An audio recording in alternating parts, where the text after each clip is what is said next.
Hey guys, so I'm coming to you with our next read aloud, and we are still talking about memory stories. So these are stories that the authors have written that are about a memory that they have either have had in their life that they're sharing, or maybe it's a memory of an event that had happened maybe in history. So our book today is called Grandma's Records by Eric Velasquez. So raise your hand if you've ever seen a vinyl record or a record player before. So I have. My parents had a lot of vinyls that we had found in their garage. So I'm going to display, this is our dedication page. Okay. And so this is an old-fashioned record that is a vinyl record and a player.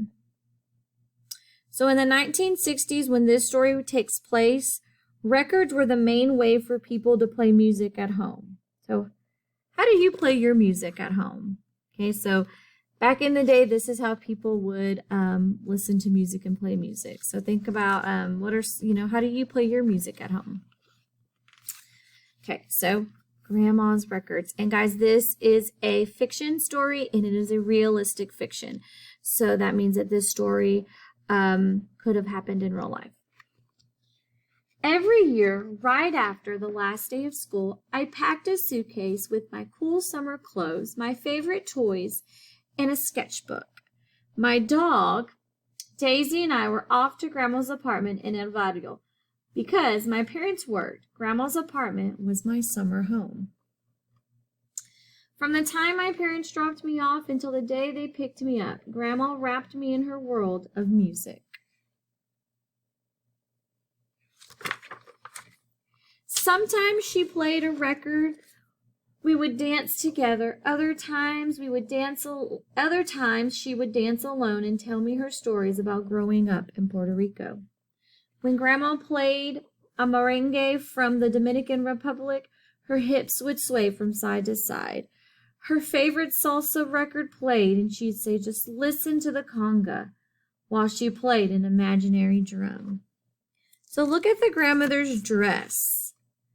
And then look at the TV behind her. So kind of look at her dress and look at the TV. How do they help you know that most of the story does happen?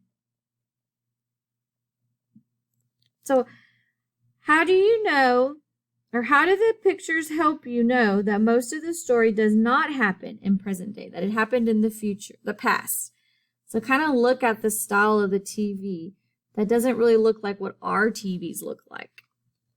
So that's how we can tell that this story takes place in the past. Grandma liked all types of music, but one record was very special to her. Whenever she played it, she would put her hand over her heart and close her eyes as she sang along. When I was over, Grandma would sometimes sit quietly thinking about Grandpa in the old days in Santurce,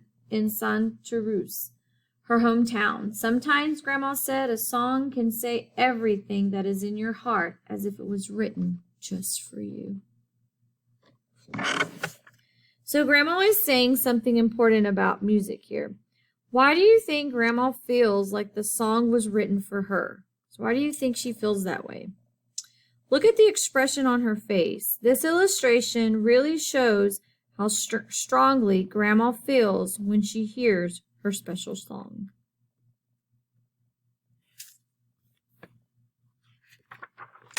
My favorite days were the ones when Grandma would tell me, "You picked the record today." No matter what I would choose, Grandma would always say, "Siempre me gusta tus selecciones." I always like your selections. Sometimes I would sneak in Grandma's special song just to watch her put her hand over her heart and sing. Then she would always say, "Como tú sabías?" How did you know?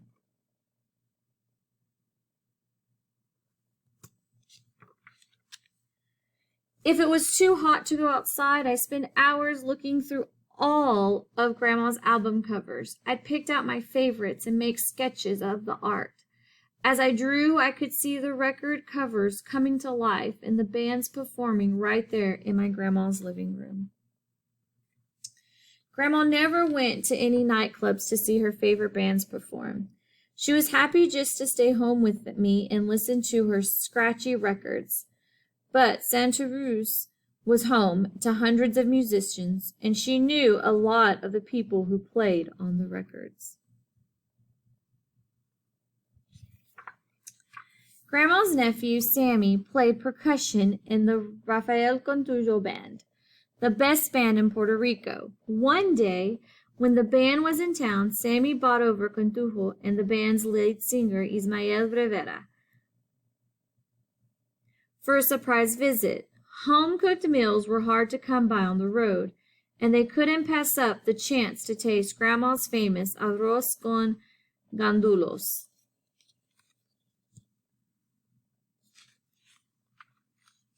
While eating dinner, Sammy had another surprise for Grandma. 2 tickets to the band's first New York concert and their brand new record, which wasn't even in the stores yet.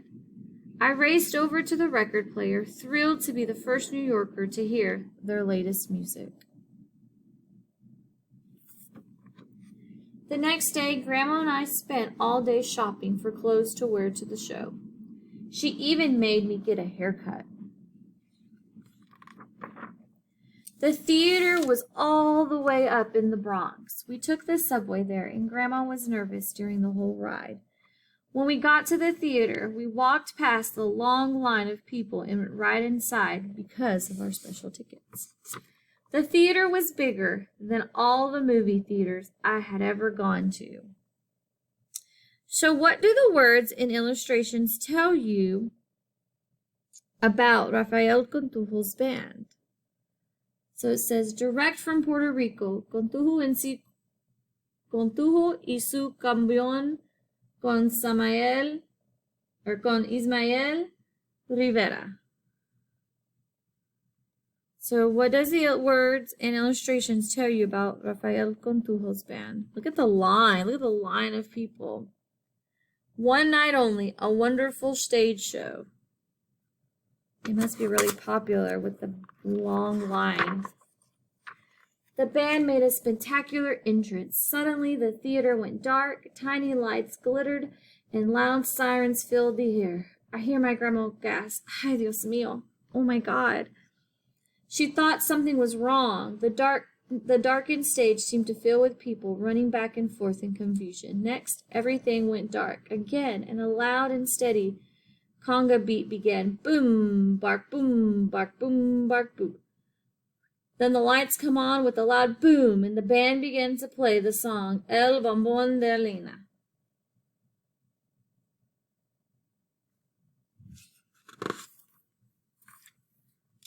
Grandma and I were surprised at how different the music sounded live. The musicians made familiar songs sound fresh by adding new musical phrases and words. Before the last song began, Ismael said, "This one goes out to Carmen." And he pointed to Grandma as he sang her special song. I looked at her as she put her hand over her heart, raised the other hand, closed her eyes, and began to sing along. Ismael was singing to my grandma. Then I looked around and realized that everyone in the theater had their hands over their hearts too. What an amazing moment this is for the boy and his grandma. I wonder why everyone else is doing the same thing as Grandma. I wonder why they all are doing what she's doing. You think maybe they know the song?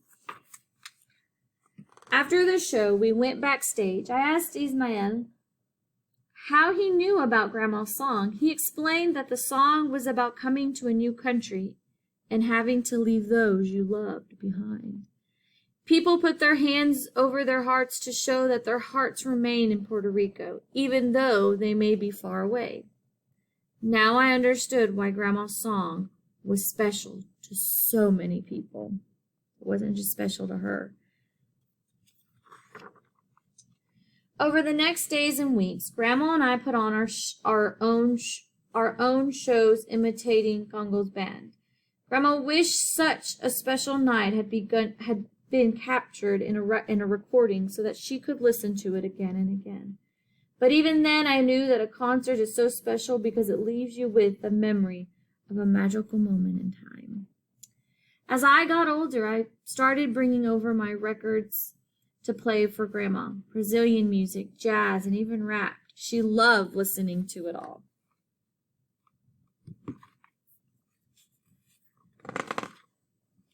Even now, when I'm playing CDs in my studio, I imagine I'm back in Grandma's living room, and she turns to me and says, "You be the DJ today. Siempre me gusta tus elecciones." And as I work, Grandma's special song surrounds me. So look at what the narrator is painting on the easel. Do you recognize it? It is the cover of this book. How can you tell he's listening to his grandmother's special song? Let's look. How can you tell he's listening to Grandma's special song? Kind of look at his hand. His hand's over his heart and his eyes are closed. The exact same thing his grandmother would do. All right, guys. So remember, this is our genre was fiction, and it's a realistic fiction. And this is a memory that the author wrote about. The author wrote about a memory that he had. So our message for today's story is enjoying music together is a way of sharing a part of yourself with your loved ones. His grandmother shared music with him, and that was sharing a part of herself, especially when it came to that special song that she had.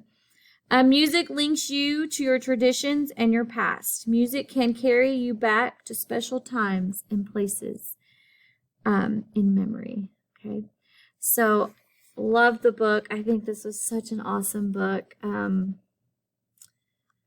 I know music is a big part of my family's culture and just things that we do at our house. So this was a really good book for me. I hope y'all enjoyed it. Please respond to the question that I have.